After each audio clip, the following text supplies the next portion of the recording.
are going to be making a Father's Day cake, and it's going to look like a shirt in a shirt box. So what I have here is a standard shirt box. You can find these at your dry cleaners or your local department store. And then we need to prepare our cake board that's going to go inside of this. You can use just a regular piece of cardboard and cut it down to size. This one is a little bit, might be a tight fit once we get it covered with foil. We'll see. And we're going to need to cut a little bit off here. So be careful with your cutting because you don't want to cut too much. You can always cut more, but you can't put it in back if you go too short. So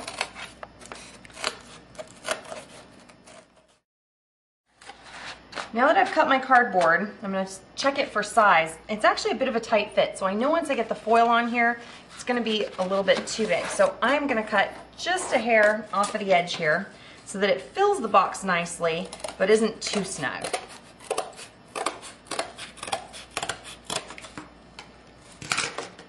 Check that again.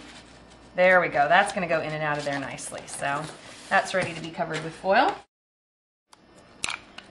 Now we're just going to cover this with foil. And there's lots of decorative kinds of foils that you can get out there, but this is going to be covered by a cake, so nobody's really even going to see it.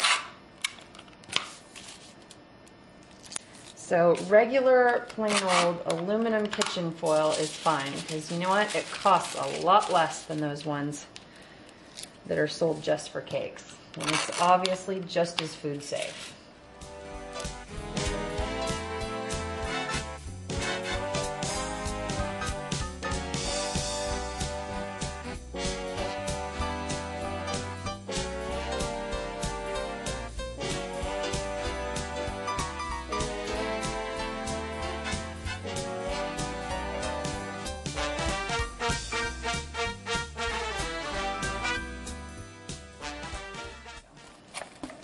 So that's all covered, ready to go. We can get our cake on there.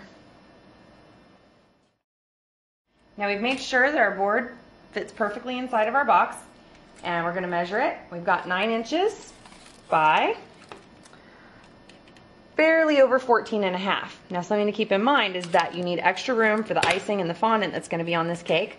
So if our board is 9 inches, then the cake should only be 8 by about 13.5. So I baked mine in an 11 by 15, but you could bake yours in a 9 by 13, and you just have a little extra space on the top and bottom, no big deal. So just depending on the size of pans you have, use what you have. So we're going to go ahead and turn the cake out of the pan.